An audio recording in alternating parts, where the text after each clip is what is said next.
General Dwivedi सैन्य संबंधों को मजबूत करने के लिए अगले सप्ताह नेपाल का दौरा करेंगे। सेना प्रमुख जनरल उपेंद्र द्विवेदी भारत तथा नेपाल के बीच घनिष्ठ रक्षा एवं रणनीतिक संबंधों को और अधिक विस्तारित करने के तरीके तलाशने के लिए 20 नवंबर से हिमालयी राष्ट्र नेपाल की 4 दिवसीय यात्रा करेंगे। जनरल द्विवेदी की यात्रा के दौरान नेपाल के राष्ट्रपति रामचंद्र पौडेल 1950 में शुरू हुई परंपरा को जारी रखते हुए काठमांडू में उन्हें नेपाल सेना के जनरल की मानद उपाधि प्रदान करेंगे। यह परंपरा दोनों सेनाओं के बीच मजबूत संबंधों को दर्शाती है। रक्षा प्रतिष्ठान के सूत्रों ने बताया कि सेना प्रमुख की 20 से 24 नवंबर तक की नेपाल यात्रा दोनों पड़ोसी देशों के बीच विकसित हो रही सैन्य कूटनीति में एक और महत्वपूर्ण अध्याय जोड़ेगी। उन्होंने कहा कि इससे रक्षा संबंधों को और मजबूती मिलने की उम्मीद है तथा इससे सैन्य अभ्यास, प्रशिक्षण कार्यक्रम और क्षेत्रीय सुरक्षा संबंधित चिंताओं पर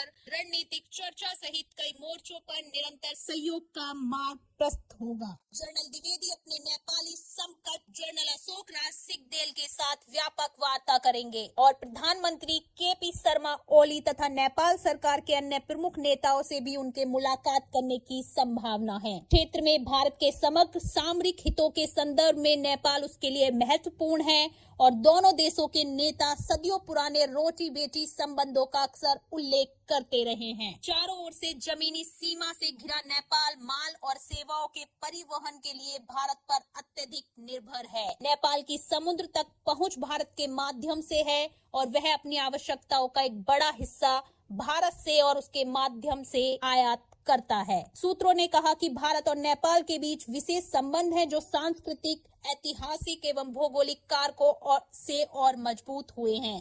उन्होंने कहा कि यह संबंध एक मजबूत सैन्य साझेदारी में बदल गया है और यह साझेदारी क्षेत्रीय सुरक्षा को बढ़ाने में अहम भूमिका निभाती है। जनरल द्विवेदी के नेपाल के मुस्तांग क्षेत्र में श्री मुक्तिनाथ मंदिर जाने की भी संभावना है। ऐसा बताया जाता है कि भारत के पहले प्रमुख रक्षा अध्यक्ष जनरल विपिन रावत भी इस मंदिर में जाना चाहते थे।